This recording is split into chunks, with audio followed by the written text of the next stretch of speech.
লকডাউনের জন্য যেটা রেগুলার ক্লাস সেটা অনেক ক্ষেত্রে ব্যাহত হয়েছে। এর জন্য যে অডিওগুলো আগে যখন লকডাউন হয়েছিল সেগুলো রেডি করে গ্রুপে যখন দেওয়া হয়েছিল, সেই অডিওগুলো থাকার জন্য আমাদের অনেকটা পড়তে সুবিধা হয়েছে। আমি সেই অডিওগুলোকেই এক জায়গায় করে একটা ভিডিওর মধ্য দিয়ে এটাকে আমি তৈরি করে দিচ্ছি, যাতে করে এই পড়াটা বারবার বারবার শোনার ফলে আগে যে ক্লাসগুলো হয়েছে সেই বিষয়ে একটা সম্যক বলো না কেন বা ঠিকঠাক বলো না কেন, একটা লাইভ আবার সেই পড়াটা মনে আসবে। এজন্য আমি পুনরায় এই অডিওগুলোকে এক জায়গায় করে দিলাম। সেই সাথে সাথে টোটাল ভিডিওটা যাতে থেকে যায় এবং হারিয়ে না যায়, আমি এই ইউটিউব চ্যানেলে আপলোড করে দিলাম। তো তোমরা দেখো, চেষ্টা করো। এটা মেনলি ইউটিউবে পাবলিশ করবো বা ইউটিউবে আপলোড করবো এরকম উদ্দেশ্য নিয়েই এই ভিডিওটা তৈরি নয়। ওকে, মন দিয়ে শুরু করছি আজকের প্রথম class, the poetry of earth থেকে, written by John Keats. The Poetry of Earth is a moving sonnet written by John Keats. এটা একটি মুভিং সনেট, কারণ আমরা যদি এই সনেটটা বা কবিতাটা পড়ি দেখবো একটা সাইকেলিক অর্ডারে চলছে। সামার দিয়ে শুরু হচ্ছে, যেখানে লিডিং বা লিড নিচ্ছে কে বলতো, গ্রাসোভার, এবং শেষ হচ্ছে গ্রাসোভার নিয়ে। আর এটি একটি সনেট, সেটা তুমি খুব ভালো করেই জানো, এটা নিয়ে আলোচনা করব।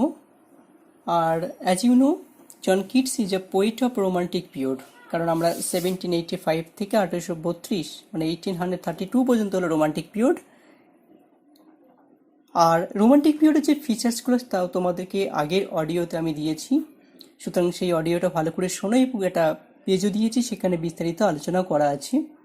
Mainly John Keats found poetic inspiration in nature, very very important. তিনি পোয়েটিক ইন্সপিরেশন মানে কবিতা লিখবেন, তার একটা ইন্সপিরেশন, উৎসাহ পেয়ে থাকে কোথায়? এই নেচার থেকে। আর he uses sensuous imagery to describe the natural world with care and precision, যার ফলে এই ন্যাচারাল ওয়ার্ল্ড, এই যে প্রাকৃতিক যে একটা বিশ্ব, সেই সম্পর্কে তিনি কি বলতো সুন্দর একটা ইমেজ দিয়ে কিন্তু আলোচনা করেছেন। যেখানে একটি term sensuous imagery is very important, যেখানে কিন্তু জন কিটসের আমরা প্রতিটা লেখাতে পাবো, অটাম নামক একটি কবিতাতেও কিন্তু পেয়ে থাকি। Next step, this is very important. Actually, John Keats had composed this sonnet on December 30, 1816. 1816 সালের ডিসেম্বরের 30 তারিখে এই কবিতাটা তিনি কম্পোজ করলেন, লিখলেন।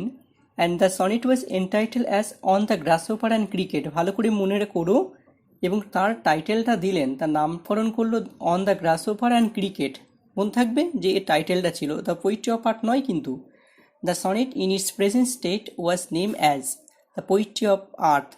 এবার সেই ক্ষেত্রে আমরা এই সনেটটার নামকরণ কী করেছি? দ্য পোয়েট্রি অফ আর্থটা, as per the few opening words of the poem. কারণ আমরা যদি এই কবিতার প্রথমটা দেখি, the poetry of earth is never dead, এর উপর ডিপেন্ড করে কিন্তু কবিতাটা টাইটেল দিয়েছে। যেমন আমরা অন্যান্য কবিতাগুলো যদি দেখি, যে প্রথম স্টার্টিং যেটা হচ্ছে সেটাতেই কবিতার নামকরণ করা হয়েছে।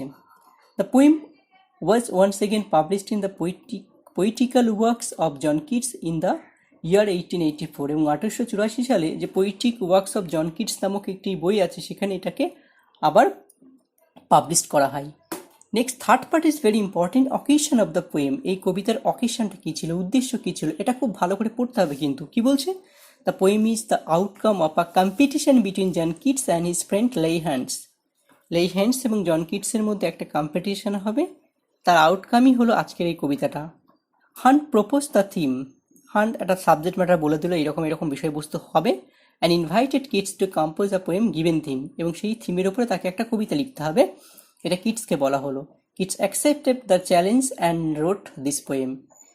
কিটস এই পোয়েমটা অ্যাকসেপ্ট করলো এবং কবিতাটা লিখলো। তাহলে আমরা প্রথমে পোয়েমটা সম্পর্কে বললাম, পাবলিকেশনটা বললাম, অকেশন অফ দ্য পোয়েমটা বললাম। আরও বেশ কিছু পার্ট আমাদেরকে এই কবিতাটাকে ভালো করে পড়তে হবে, নাহলে হবে না। Number one, theme. থিমটা কি, বিষয়বস্তু কি, কেন লিখতে গেল সেটা এটা বললাম, এবং এর থিমটা হলো থ্রু দিস এটার মধ্যে দিয়ে Keats speaks of never ending music of the earth, এই পৃথিবীর মিউজিক যে কখনোই শেষ হবে না সেই সম্পর্কে কি বলতো কিডস বলেছেন। Nature is full of songs and music, যেখানে প্রকৃতিটা কিসে পূর্ণ, গান এবং এই মিউজিকে পূর্ণ আছে। Nature song is never silent, এবং সেখানে প্রকৃতির গানটা কখনোই চুপচাপ থাকে না। যদি তুমি একটু বাইরের দিকে খেয়াল করো, ঝিঝি পোকার ডাক, পাখির ডাক, গরুর ডাক, বিড়ালের ডাক, বাতাস ছুটছে এটার ডাক, ঝর্ণার ডাক প্রভৃতি পাবে, যার ফলে নেচার কখনো সাইলেন্ট নয়। দ্য মিউজিক ফ্লোজ কন্টিনিউয়াসলি, তাহলে সেটা কন্টিনিউয়াসলি মিউজিকগুলো চলতে থাকে। It never comes to an end, এটা কখনোই শেষ হয় না। It goes on through the cycle of seasons, এবং সেটা চক্রাকারে চলে, যেমন summer, rainy season, early autumn, late autumn, winter, spring, আবার সামার, এইভাবে একটা কী বলতো সাইকেলিক অর্ডারে চলে, এবং প্রতিটা সময় একটা কেউ না কেউ পার্টিসিপেট করে। যেমন স্প্রিংয়ে যদি কাকু করে, আমরা সামারে আরেকজনকে দেখতে পাবো, এইরকমভাবে চলে। The grasshopper carries the music through the warm of summer, যেখানে এখানে দেখতে পাই গ্রাসহপারটা ওয়ার্ম অফ সামারটাকে ক্যারি করে নিয়ে যাচ্ছে, এবং সেই ক্ষেত্রে ক্রিকেট নিয়ে যাচ্ছে warm the winter frost with its music, এটাকে ক্যারি করছে। দুটো পার্টটাকে ক্যারি করে নিয়ে চলছে। একটু কবিতা দিকে খেয়াল করো, টোটাল অংশটাকে একটা পেন্সিল দিয়ে মার্ক করো। প্রথম অংশটাকে নাম দাও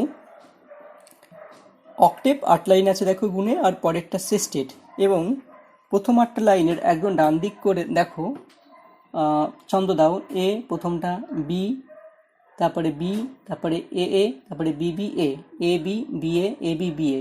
দেখো ছন্দটা মিলছে কিনা, তাহলেই অনেকটা খুঁজে পাবে।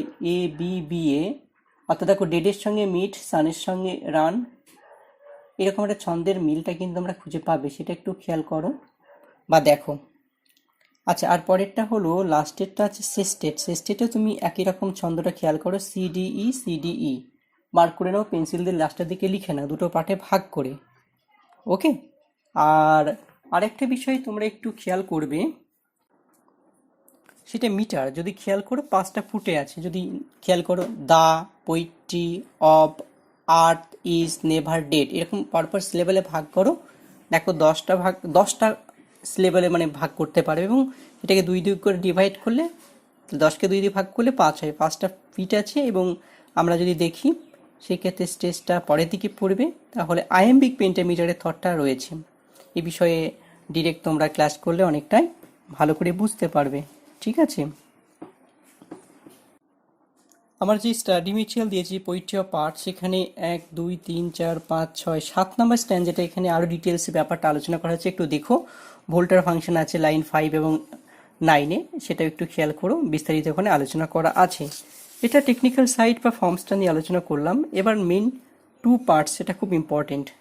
Kids uses music as a symbol of poetry, ঠিক আছে, সিম্বল অফ পোয়েট্রি হিসেবে ব্যবহার করেছেন। In the octave he present the music of summer in the voice of grasshopper, কার ভয়েসে আলোচনা করেছে? In the voice of গ্রাসহপার।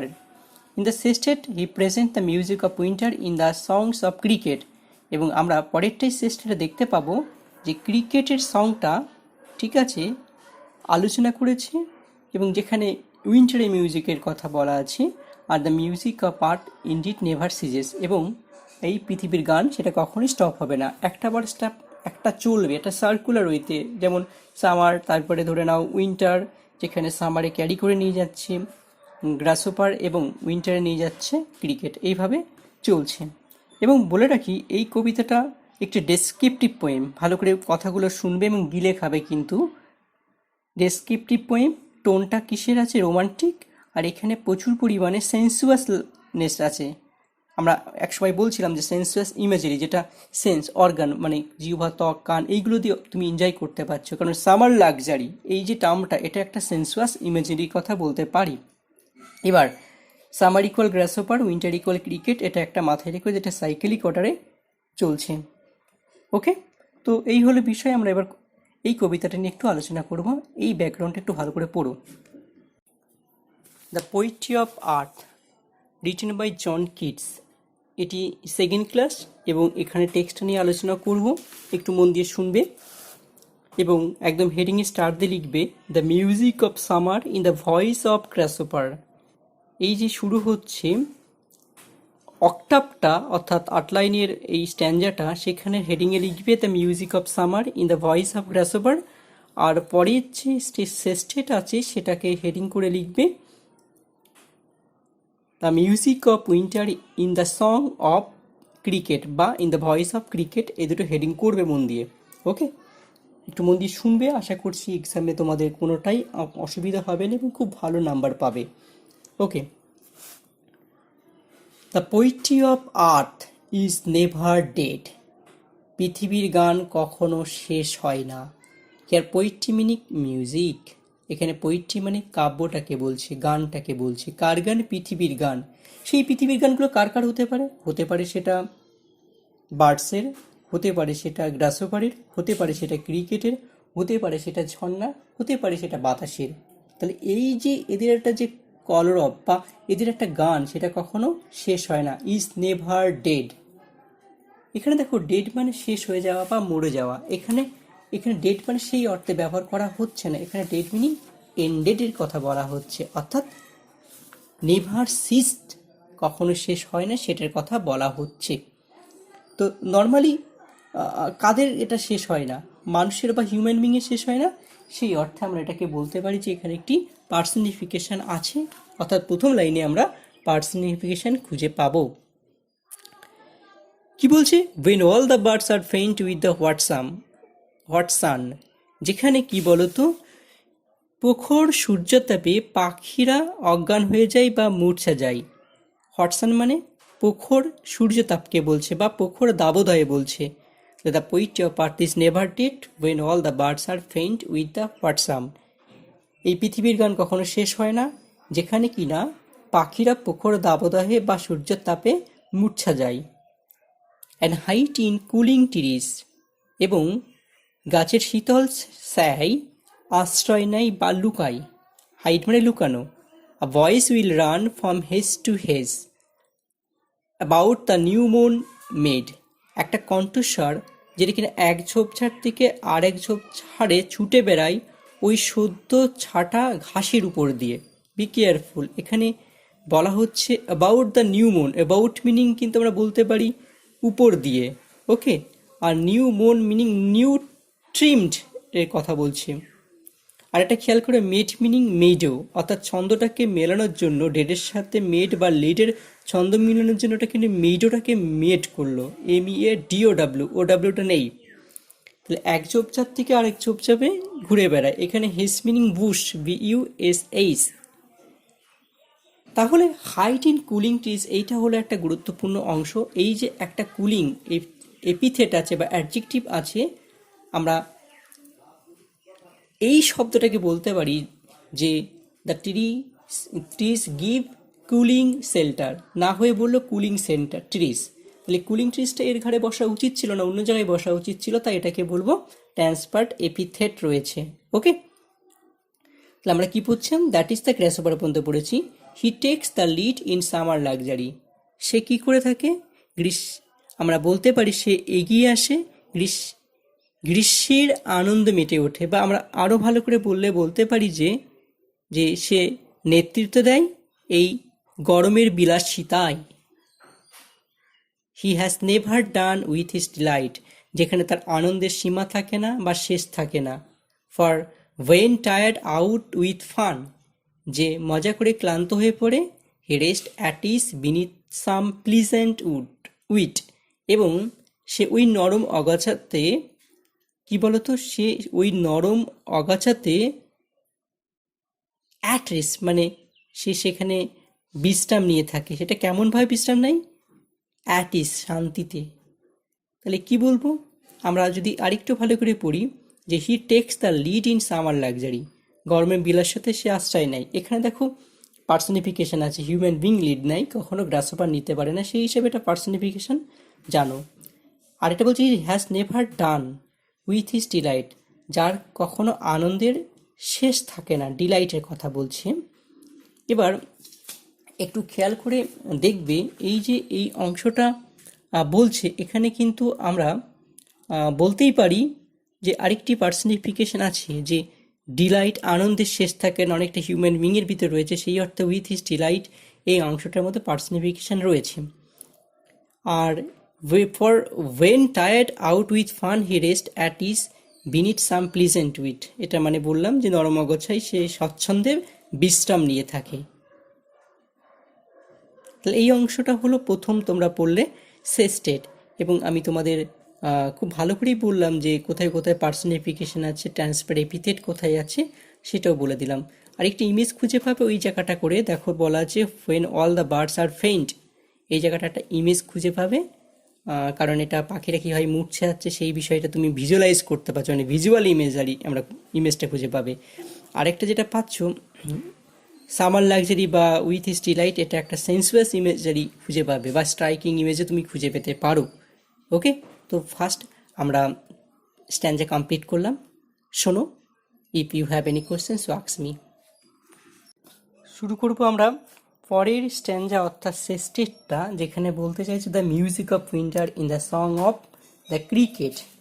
চলো এই 3rd নাম্বার ক্লাসে এই অংশটা পড়ে নেওয়া হোক।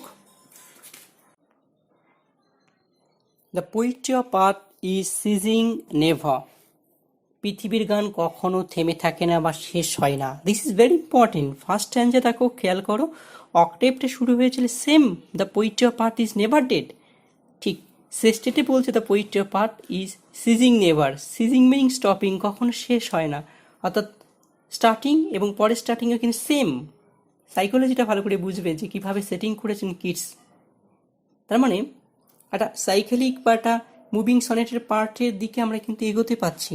রিপিটেশন কিন্তু আবার করছে এই জায়গাটা, meaning here the poets has given emphasis আর given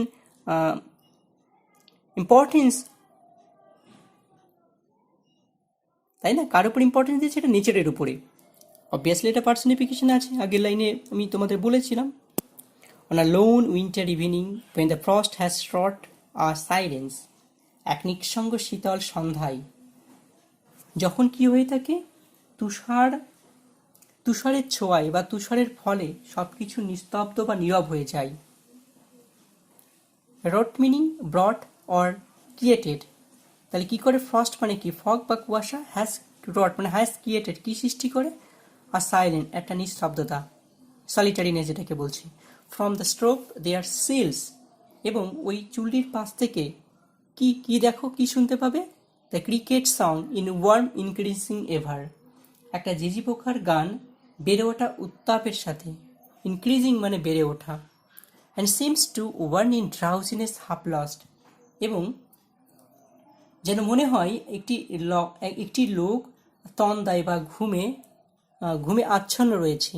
the grasshopper's among some grassy hills, এবং তা থেকে বোঝা যায় যে, বা তা বোঝা যায় যে